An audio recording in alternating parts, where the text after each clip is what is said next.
Spotlight is proudly sponsored by HEC Media, St. Louis's home for arts, education, and culture.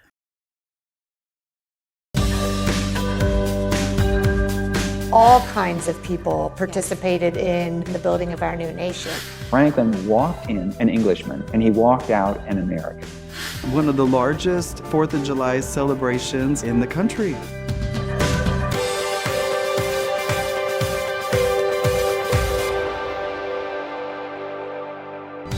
Today on Spotlight, celebrating the 4th of July as we follow the process of making America's birthday parade. Plus, how much do you know about George Washington, a book that helps humanize him? And then a Pulitzer Prize finalist tells the story of the Revolution through writings of those who lived it. But first, a catchy tune from the St. Louis Symphony dedicated to the USS St. Louis. It's Sunday and you're watching the multiple Emmy Award-winning Spotlight.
Visit slso.org to see more from the St. Louis Symphony Orchestra.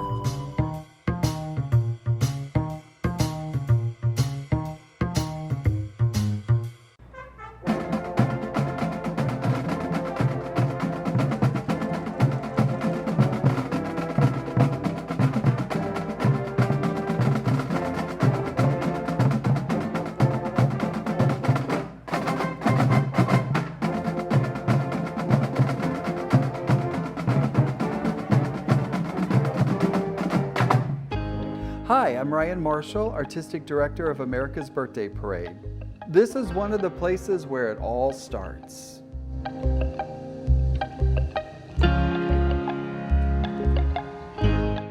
Pencil drawings are done. Pencil drawings then turn into an ink rendering.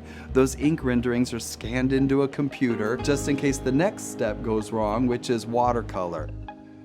The process for designing floats always starts with what we have from the year before, what we can find in the back, what we're going to have to build, and what we have the time to build. America's Birthday Parade started in 1878 as the Veil Prophet Parade, so it's been around quite a while, but we are one of the largest 4th of July celebrations in the country. Floats have always been part of the parade. The parade used to be at nighttime, and they used to have a unit called the flambeau unit that would walk around the floats with candles and flames on large sticks to illuminate the floats. All in all, we run approximately 21 floats in the parade, separated by marching bands. We have a lot of satellite units like trains and spaceships, and then of course everyone loves the giant inflatable balloons that are in the parade. Every year, probably 2 to 3 floats get completely remodeled, and the other ones just get retweaked with new props. Slight things get changed around. Some of them are classic floats, such as the showboat, the pirate ship.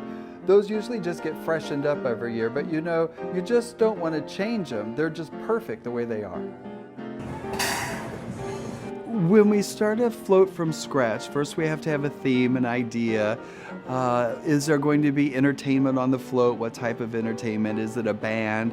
Is it a unicycle troupe? Different types of entertainment will have different needs. We have a very small team of people here. We have one carpenter, one sculptor, one painter, and then a shoestring group of guys pulling it all together.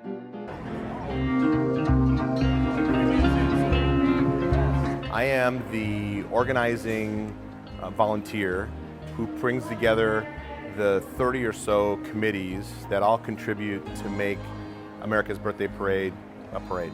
It entails meetings that go for about 7 months of the year, planning that goes on for about 12 months of the year, to design floats, to develop a theme for each one of the parades, and then to go out and not only attract sponsors, but also attract elements from marching bands to car clubs to other unique and fun parade-like units to come and celebrate America's birthday with us on 4th of July weekend. All the issues that you would never think about in running a float between here and downtown are tree branches and street lights, and you have to know what are my height limits under this bridge or that bridge. And so they go out and will stick the route, is what they call it. So they have this, a big collapsible stick. They approach a bridge, they get out of the car, they measure the bridge and just make sure nothing has changed. And they do it every parade. Our tallest float is 16 foot 9 inches. And it's our pirate ship. This float is fully animated. When it goes down the street, the entire pirate ship rocks back and forth. The cannons that are poking out of the windows actually fire confetti cannonballs, which is tons of fun for the guys that get to ride on this float.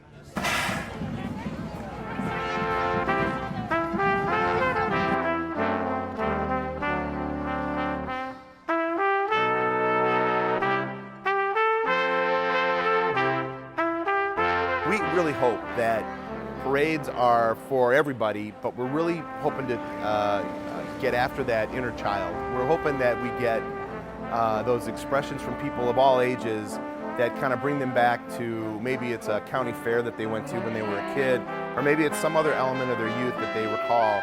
We hope that these floats, to a varying degree, tap into some of those feelings, because we really think that our parade, while we're celebrating our nation's birthday and we're celebrating our independence and all of those themes that make us uniquely American, we're also talking about our own past, our own experiences, things that are different for everybody, but on the whole kind of bring us all together.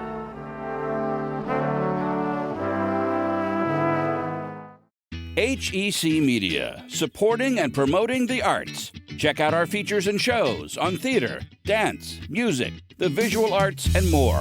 Find this and all our award-winning content at hecmedia.org. George Washington was a military general, political leader, and founding father of the United States. There are things in the Constitution that we think we know the meaning of, but frankly, if you were the first person to be president, you would have wondered.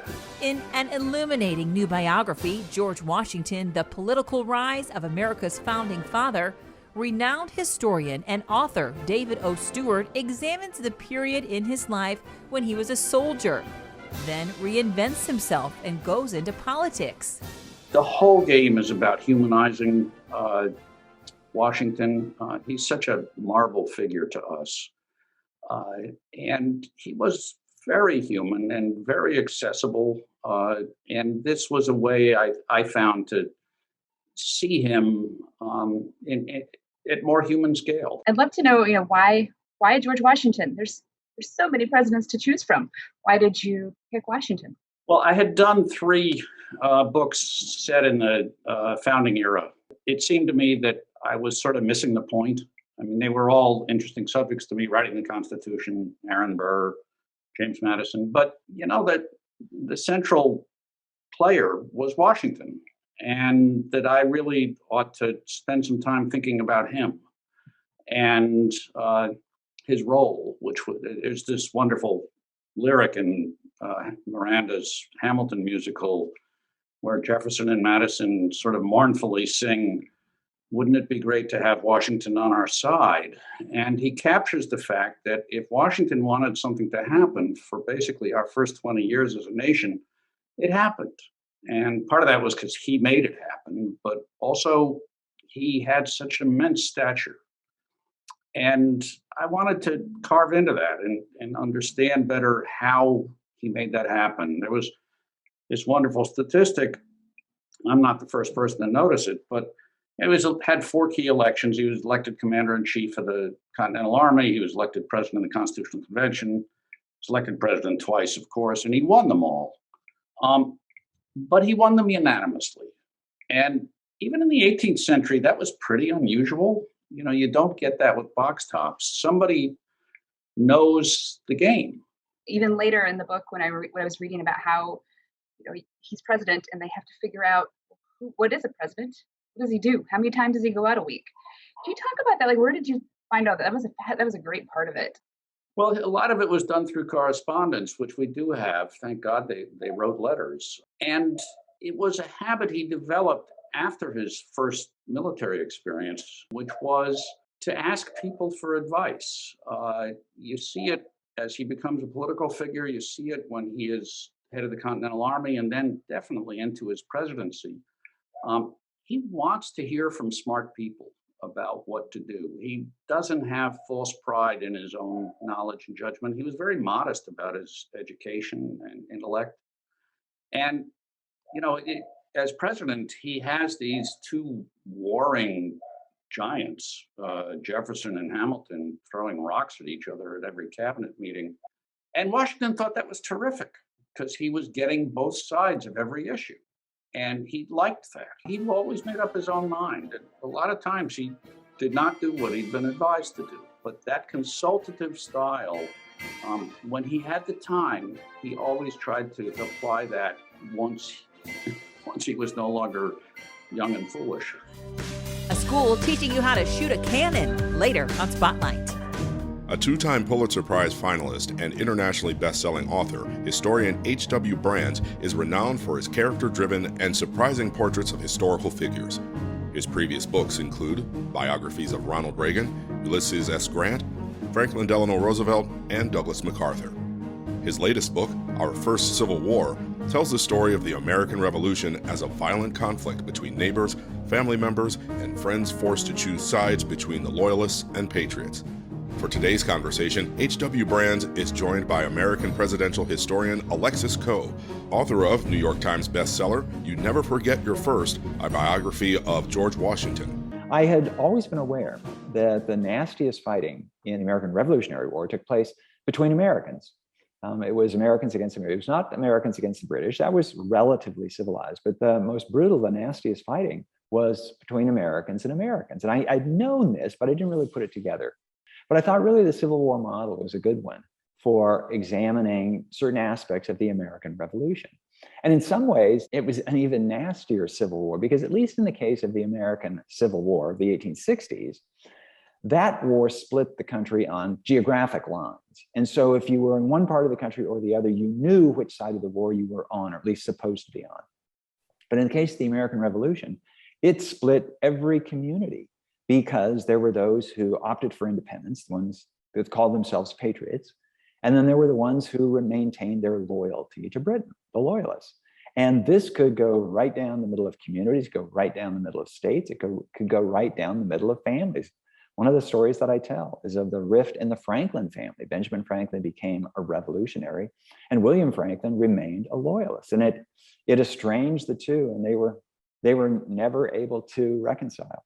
Can you go a little bit more into this idea of the elder founder and his son? Generally, one expects the younger generation to be more the rabble-rousers, the ones who reject conventional wisdom. But in Franklin's case, Franklin became a revolutionary at the age of 70, for heaven's sakes. Revolution is a young person's game, not an old folks game, but his son William wouldn't go along. Franklin was an agent of Pennsylvania and several other colonies. In London, this is when the controversy between the colonies and the British government was really heating up. And the latest sin committed by the colonists against British law and British property was the Boston Tea Party. And Franklin, being the most visible of the American agents, was hauled before the British Privy Council, made to answer for this later crime, this act of vandalism, even terrorism, as was sometimes phrased. And Franklin was made to stand before the Privy Council and the King's Solicitor General, a man named Alexander Wedderburn. He was said to be a liar, a traitor, a thief, everything you could imagine. And Franklin realized that he was being treated this way because he was an American. He would never live up to British standards, at least in the minds of government, in the minds of the people making the decisions, because he had been born in North America. And it's an exaggeration, but not by much, to say that Franklin walked into that session in the British Privy Council. This is January 1774. He walked in an Englishman, and he walked out an American. HEC has been bringing you positive programming and award-winning content for decades. Arts, education, culture, in-depth discussions, films, and more. All in one place, hecmedia.org.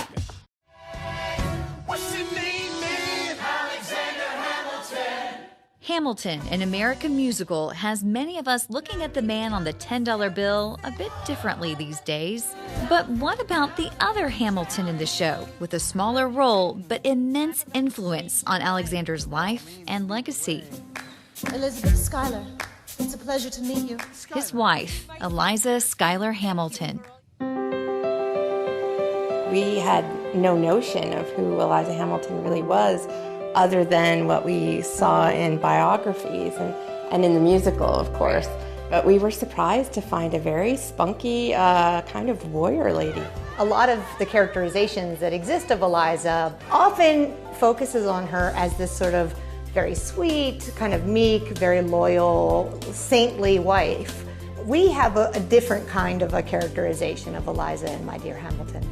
Their book details a formidable founding mother who grew up the daughter of a general, was fiercely committed to America's independence, helped write many of Alexander Hamilton's most influential papers during their loving, yet sometimes complicated marriage, had 8 children, and lived 97 years, rubbing elbows and making her opinion known with history's key players. There are these letters, documents of his that are written in her hand. Do you feel that she wasn't just taking note, writing down for him? Do you feel that she was intellectually stimulating? Was she questioning things? I mean, in the book, she is. We know for sure from her own recollections as a much older lady that in recounting the story of Alexander writing George Washington's farewell address, which was a very famous political document at the time, that she told people that she knew that he wrote it because she sat beside him and watched him do it, and that he used her as a sounding board. He wanted to know her reaction to the farewell address as he was writing it. So it does seem in at least that specific instance that we have evidence that she was giving him feedback and advice and that he was taking it. And then when you put that together with finding some documents in her hand and some other pieces of evidence that seem to suggest that she was involved, present, helping to facilitate some of his political relationships, certainly serving as a hostess in political situations, that she was more than just a scribe for him. I think it's very important that it's understood that all kinds of people participated in the securing of our independence and the building of our new nation. And certainly that's the stories of the founding mothers, but it's also the stories of free African American people and enslaved people and Native Americans and people of all classes, and that it was an enterprise that was successful because so many people worked for it and supported it.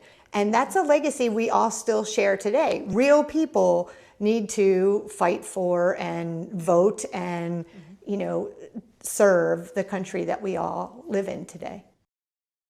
Visit hecmedia.org to see the full-length interviews featured in this episode, along with more author interviews about our founding fathers.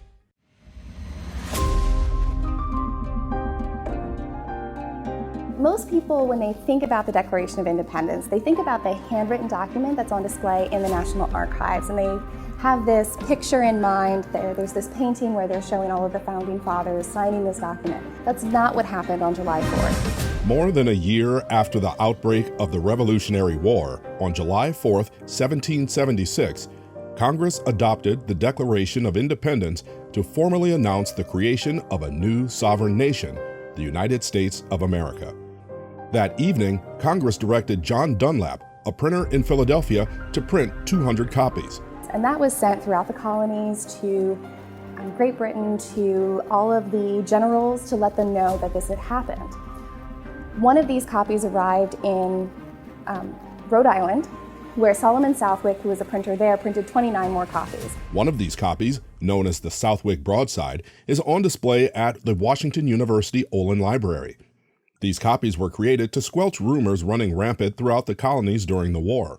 They print them because it's a lot faster than handwriting, and it's also an official document. So these would be read in town squares by ministers or town officials. So you have somebody with an official standing reading this official document so they can say, this is what's real, this is the true news, not these rumors that you've been hearing. The handwritten signed Declaration of Independence on display in the National Archives in Washington, D.C. wasn't created until after the broadside copies were distributed, with the earliest signatures made on August 2nd, 1776. Unlike this written version on parchment paper, the broadside copies, printed on laid paper, were not intended to last. This is a very ephemeral document. Broadsides are printed only on one side, which is why it's called a broadside, and they were usually hung in a town square, on a church door, somewhere like that, and then tossed away. Once everybody knew the news, you didn't have to keep them anymore. So we're very lucky that some of these have survived. How this particular copy survived is a bit of a mystery. It survived somehow from the 18th century through 1941, where we pick up its history.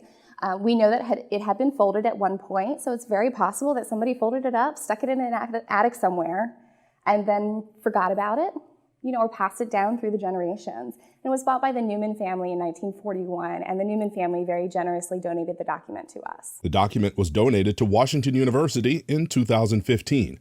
On display alongside this historic document is a beloved collection of one of our founding fathers. Throughout his lifetime, Thomas Jefferson built 3 libraries. The first one was lost in a fire. The second one was sold to the Library of Congress in order to pay his debts, and everybody's probably familiar with that famous line, "I cannot live without books." That had happened after he sold his collection to the Library of Congress, and he's sitting in his empty library saying, I've got to get more books again. And so that's his 3rd library that he collects. After his death, he had a lot of debt again, I think because of the book buying, so they sold that collection. Now, Joseph Coolidge had married Thomas Jefferson's granddaughter, and she convinced Joseph Coolidge to buy some of these books back from Jefferson, including one that he had given to him. So he ended up buying this book twice. Eventually, Joseph Coolidge's collection was donated to WashU in 1885. And those books actually went into the circulating collection for the most part, and they were available for circulation, for study, for students to check out and take home. And then in 2010, there was a scholar working on a biography of Ellen Coolidge, who realized what had happened, that Joseph Coolidge's library had come to WashU. She called up some of the people here in special collections and said, you might want to check this out. Can you see if some of these are Thomas Jefferson's? And they were able to rescue those from the circulating collection, bring them into special collections, and identify them as Thomas Jefferson's books. Here's his signature. So instead of signing his books in the front of the book like most people did, Thomas Jefferson went to the I signature and put a T in front of it, because in the Latin alphabet there is no J. To learn more, visit library.wustl.edu.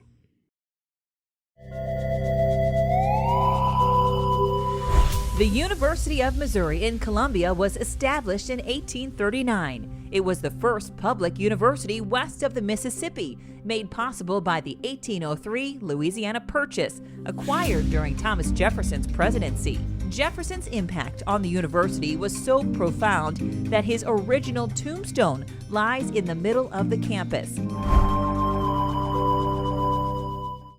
First person, real world, expert driven. That's the focus of the videos, lesson plans, and activity ideas you'll find at our educational website, educate.today.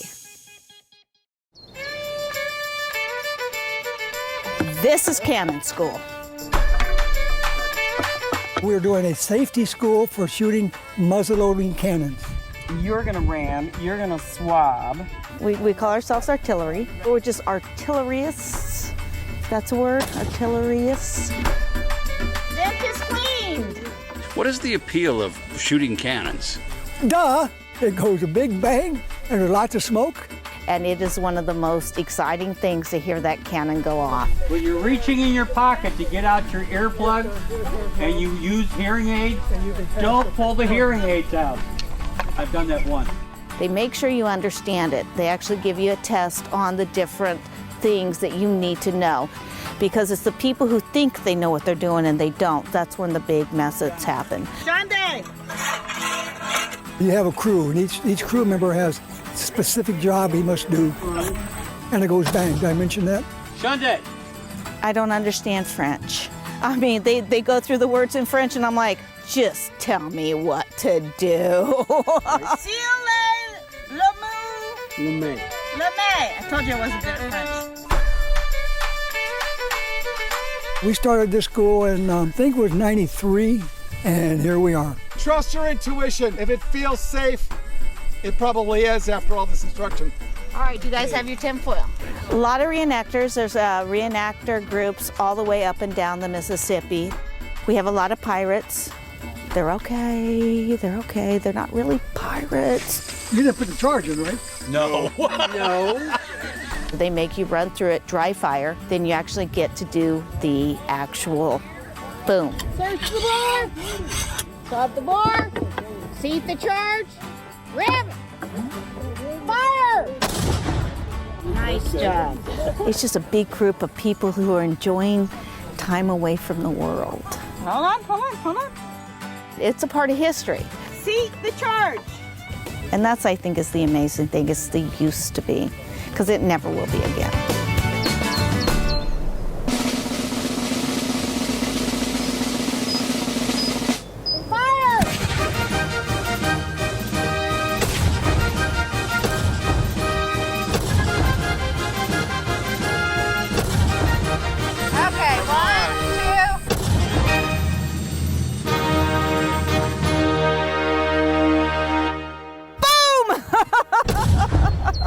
Next week, an exhibit honoring Missouri's first known female artist, along with a book written to tell her story.